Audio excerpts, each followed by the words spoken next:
Добър вечер, здравейте, приятели! Добре дошли в студиото на Leader Class. С мен е Виктор Стоянов. Здравей! Здравейте всички, благодаря ви, че сте се включили. Надявам се да имаме време да споделя опита си и да бъде полезен за вас. Надявам се да имаме достатъчно време да отговорим на възможно най-много въпроси. Така че, гледайте. Супер! Аз ти благодаря, че прие тази покана и че си с нас. Малко информация преди да започнем по отношение на това какво предстои. В близките 20 минутки ще си говорим с Виктор по въпроси, които ни вълнуват нас и нещо, което сме си подготвили ние. Но след това сцената е изцяло ваша и всъщност въпросите, които вие задавате, ще бъдат задавани от мен към него. Под лайва виждате слайдо, което е полето, в което може да задавате въпроси си към него, и тук имам два апела към вас. Първия е, моля, пишете името си, за да знае Виктор на кого отговаря, и смятам, че е уважително да пишете името си, когато задавате въпрос, за да не излиза като анонимен. И второто нещо е като апел да задавате конкретни въпроси. Колкото по-конкретен е дадения въпрос, толкова По-лесно на мен ще ми е да съм конкретен в отговора си. Точно така. Да ви бъда полезен. И ще бъде по-полезен, абсолютно, тъй като въпрос общ от типа на как да сме успешни в Инстаграм, например, е толкова общ, че нали, няма как да очаквате да ви даде конкретен отговор, докато ако му дадете контекст от типа на аз съм, да кажем, видеоблогър, който създава рецепти за веган, хелти лайфстайл и искам да започна да работя с брандове, да кажем, в Инстаграм, как мога да го направя, това вече му дава контекст и може да даде някакви по-конкретни съвети или някакъв по-конкретен опит да сподели. Тоест, колкото по-конкретно питате, толкова по-конкретен отговор ще получите. Така че това са двата апела, които имам към вас, така че може да задавате въпросите си и ако не успеем да отговорим на някой, не е от нежелание, най-вероятно от липса на време.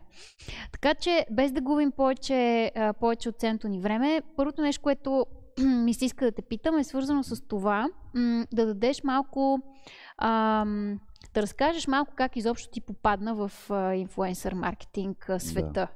Тоест, как се случи това нещо при тебе? Търсено ли беше? Искаше ли ти да бъдеш инфлуенсър или просто ти се случи? При мен се случи в последствие, разбира се, предполагам повечето от вас знаят, на предаването. Не съм го търсил като ефект, аз до тогава си работех като менеджер в една компания и за мен социалните мрежи бяха място, на което да споделя с приятели, да кача някоя снимка, на която се харесвам, тъй като, както си говорихме по-рано, аз на много малко снимки се харесвам. Така че когато имам такава и се чувствам горд с нея, искам всички да я видят. И никога не съм гледал на социалните мрежи като някакъв вид бизнес.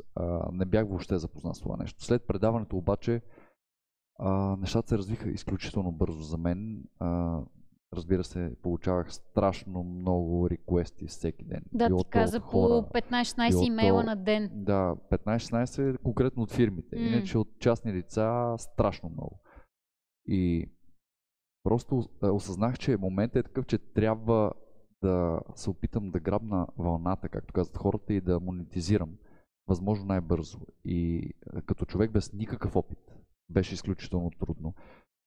Защото когато те потърси една компания с запитване, в повечето случаи е много неясно.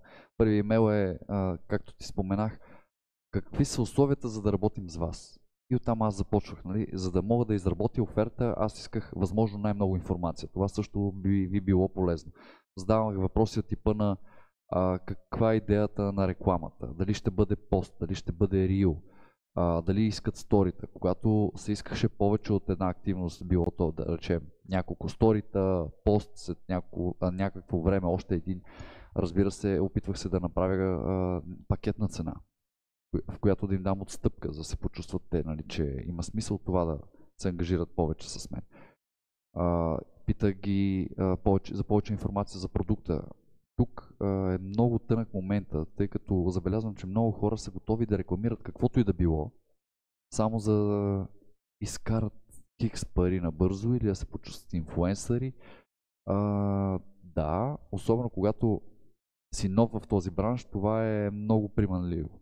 Защото изведнъж почват да те търсят много, както казах, и тук е изключително важно, според мен, и това ме отличи от останалите, че аз много внимавах какво рекламирам. Продукти, които не се олицетворявам с тях, неща, които са неестествени за мен. По-рано споменах, примерно, хората, които ме следват в социалните мрежи, знаят, че една от любимите ми напитки през деня е кафето. Аз пия много кафе.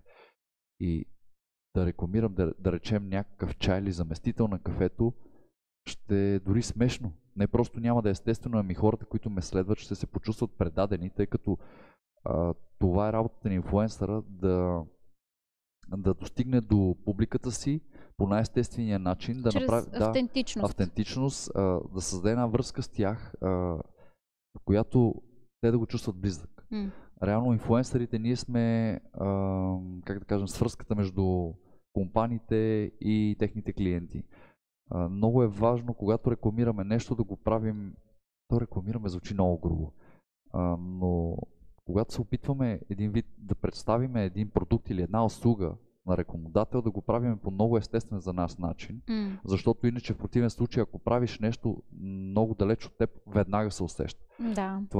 Това го виждат веднага твоите последователи, виждат го хората, стоиш фалшив, което ще ти изиграе много лоша шега. И се усеща. Определено се усеща. Точно за това е много важно, нали, да не рискуваме репутацията си и това да бъдем автентични за сметка на някакъв бърз хонорар от страна на рекламодателите и да подбираме много внимателно услугите и продуктите, които рекламираме, да отговарят на нас като хора, наистина да ги харесаме. И защото дори в това се усеща, когато рекламираш нещо, което не ти хареса, някакси креативността ти не е толкова отворена, не си толкова ден.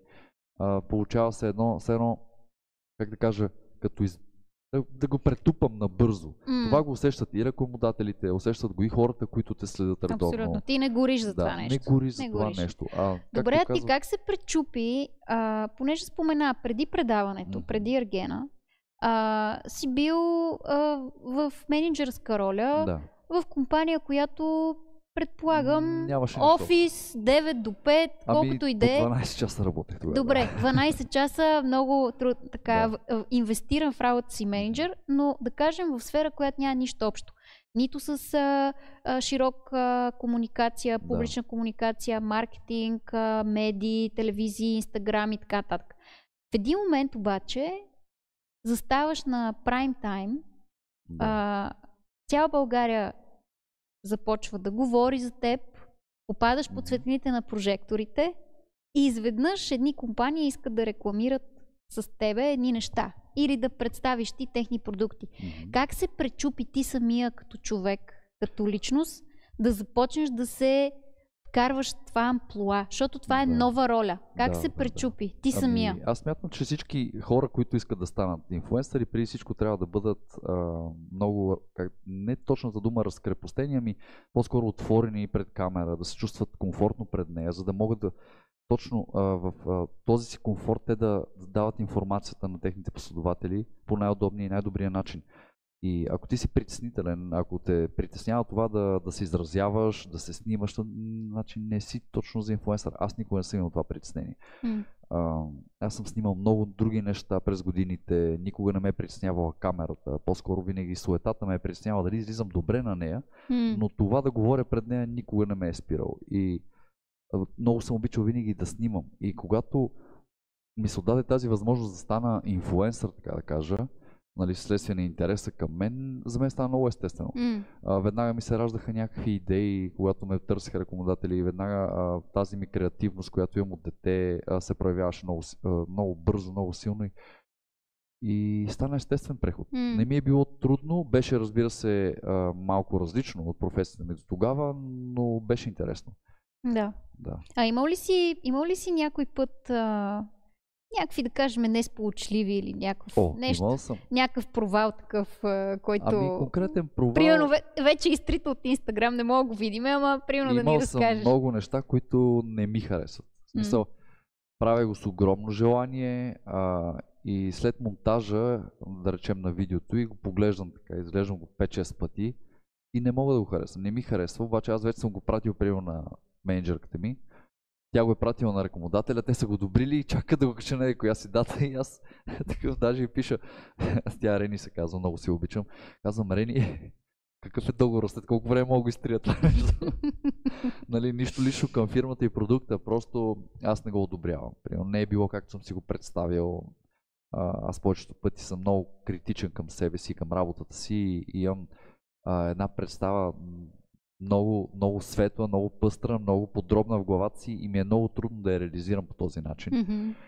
И често ставам разочарован от собствения си труд, което е малко демотивиращо, но факта, че рекламодателят е доволен, дори смисъл, не просто доволен, ами той се обажда да те похвали как си надмина очакването му за това нещо, ме караш, че съм удовлетворен. И как балансираш този компромис между щастливия рекламодател и твоите собствени нива и очаквания? Ами трудно.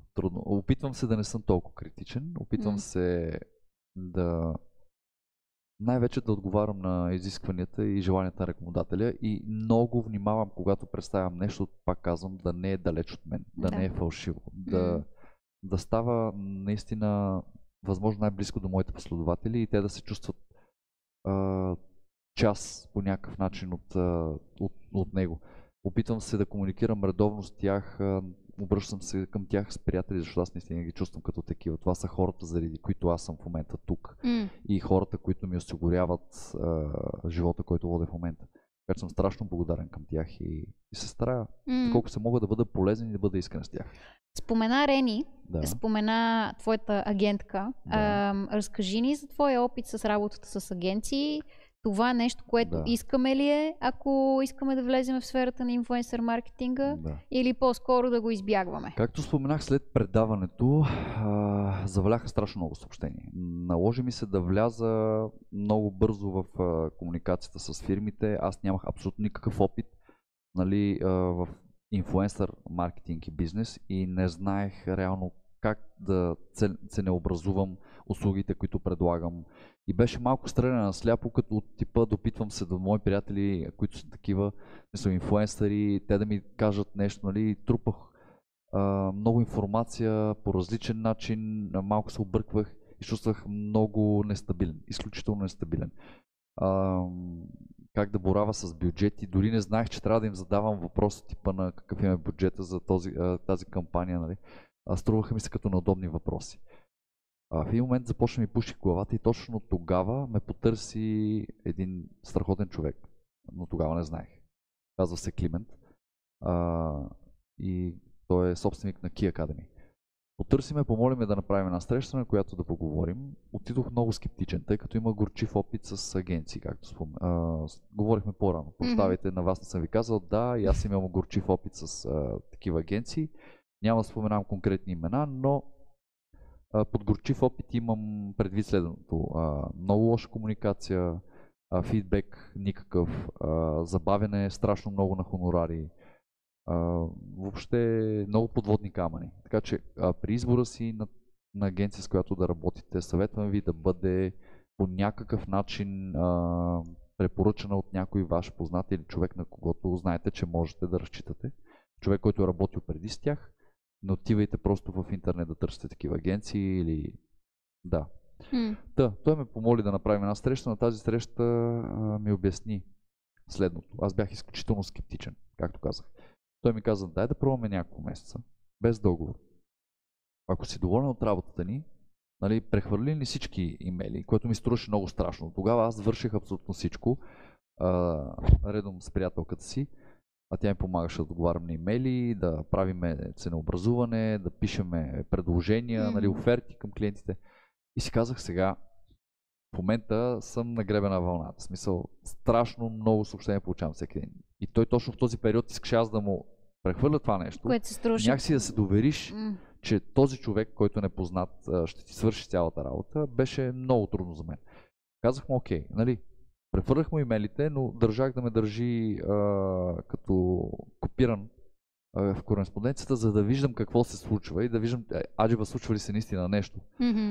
Да, защото не искаш да получаваш един имейл и той да потъне, примерно, да не се отговори. И аз да не знам, те отговорили ли са нещо. Това са пропуснати възможности, разбира се. Абсолютно, да. И тогава много бързо този човек ми се доказа и екипа, с който работехме, Аз съм страшно щастлив, че към днешна дата съм част от тази фирма и наистина ги чувствам като част от моето семейство, защото те се грижат за мене страшно много, улесняват ме страшно много. Те ми синтезират цялата информация, наемат ми човек, който да ме снима за конкретната реклама, като преди да подпишат с която и да е фирма, те ми пращат офертата и ме питат, това удовлетворява ли те? Аз казвам да, не. Този продукт, какво мисли за него? Казвам да, това бих, това не. И тогава те финализират, нали, сделката. Mm-hmm.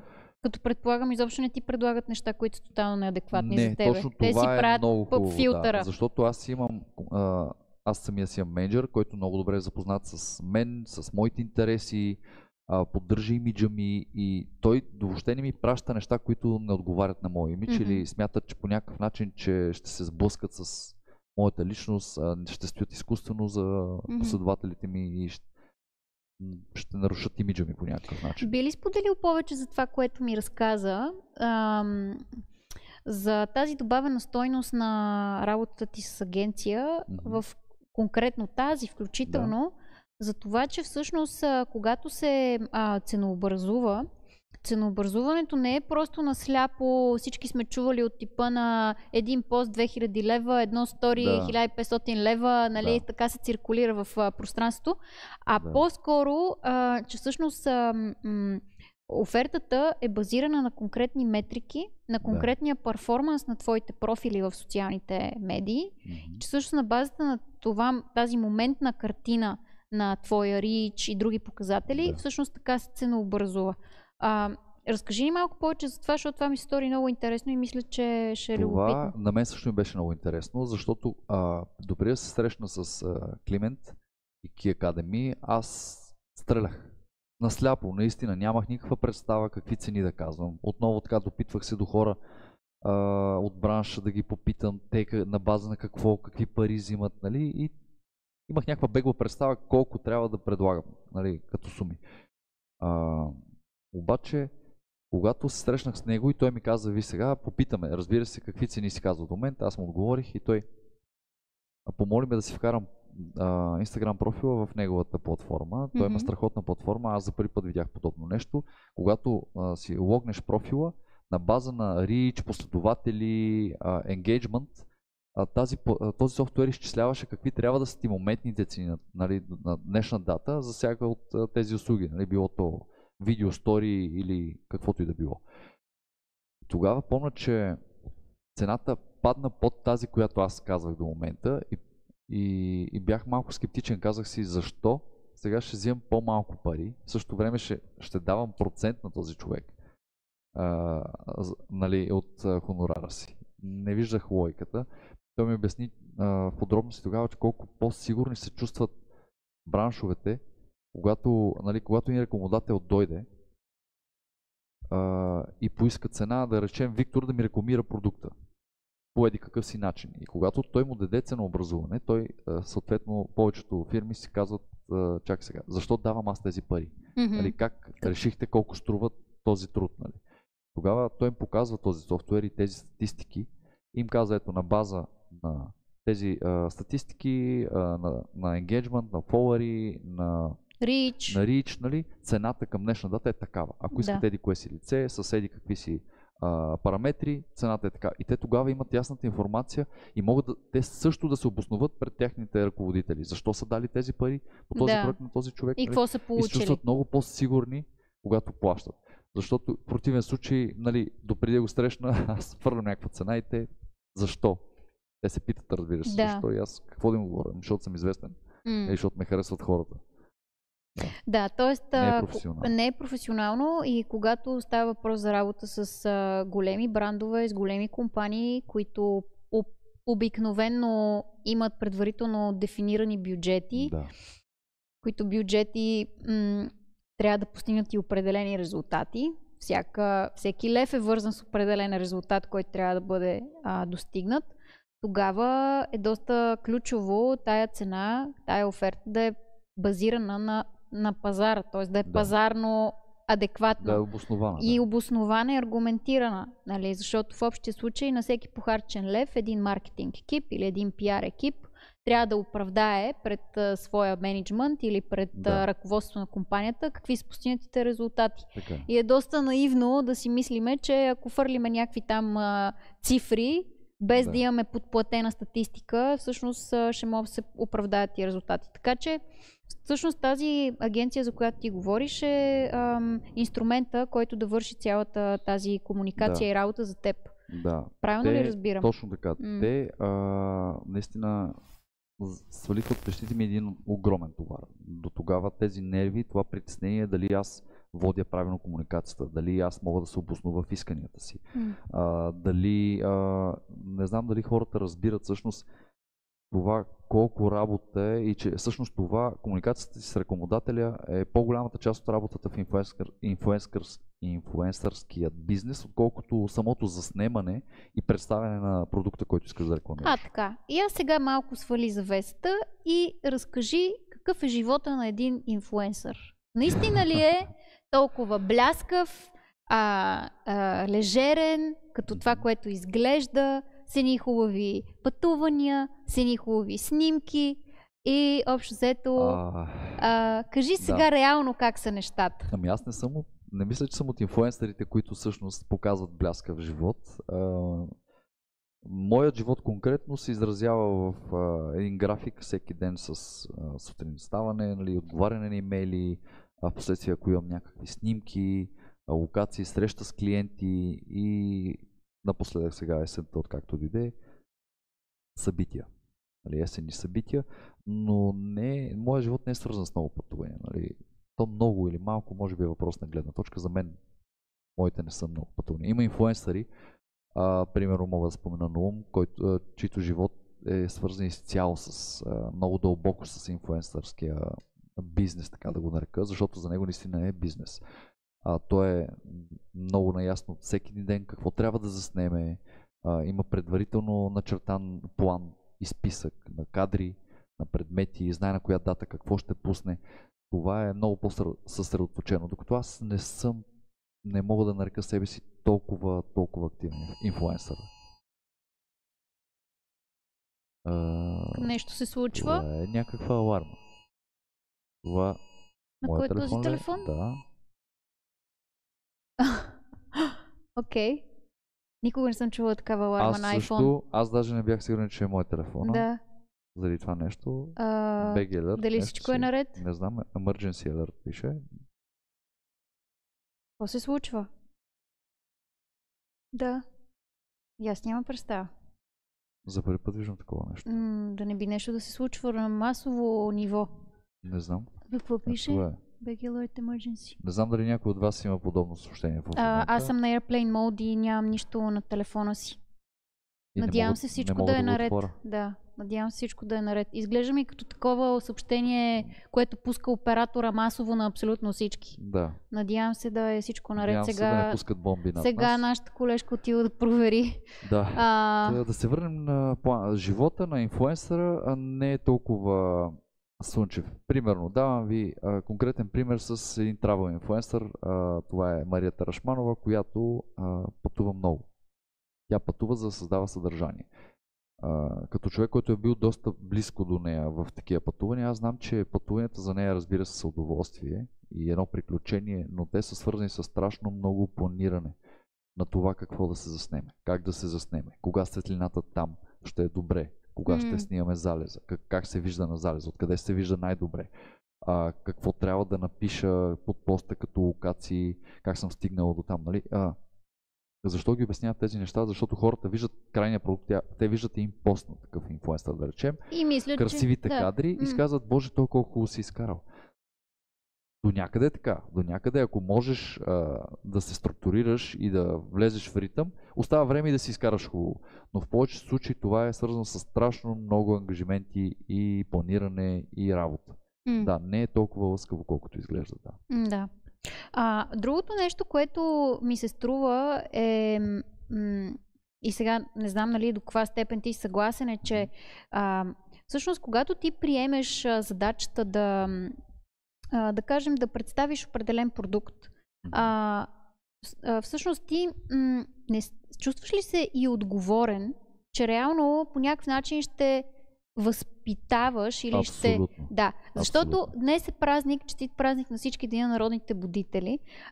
Определено вярвам, че съвременните будители функционират и в Инстаграм, Точно. и в Фейсбук, и в ТикТок. Абсолютно. Съвременните будители будят хората, където се намират хората, хората с социалните медии, така че в тая връзка каква е ролята на инфлуенсъра днешно време, като задаващ тона, задаващ стандарта, изграждащ вкусове или включително и възпитаващ вкусове. Да. Тоест, как го приемаш ти това нещо като аспект? Изключително отговорно. Много пъти ми се случва дори, примерно, тръгвам да подписвам договор за рекламна кампания с конкретна фирма и продукт, който по някакъв начин виждам, че може да се случи, смисъл да сработим, имам предвид, не е нещо далечно от мен. Обаче в последствие в скрипта получавам текст, в който аз, да речем, трябва да твърдя колко много обичам този продукт. И аз казвам, хората няма как да стане, защото аз сега се запознавам с този продукт, нали? Няма как аз да казвам на хората, че примерно харесвам или обичам нещо, при положение, че никога не съм го използвал. Мога да кажа, че с удоволствие бих го опитал, което е факт, но да накланям везните в такава посока и да се опитвам по някакъв начин да подвеждам моите последователи, хората, които са ми се доверили, хората, които по някакъв начин са гласували доверието си към мен, последвайки ме и гледайки ме, ангажирайки се с мен, вниманието си в свободното време.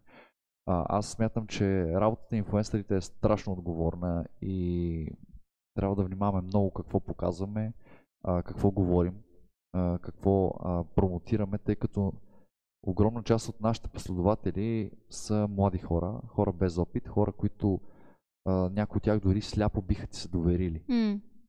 Не биха как да кажа, подвели мнението ти по някакъв начин на съмнение. Да.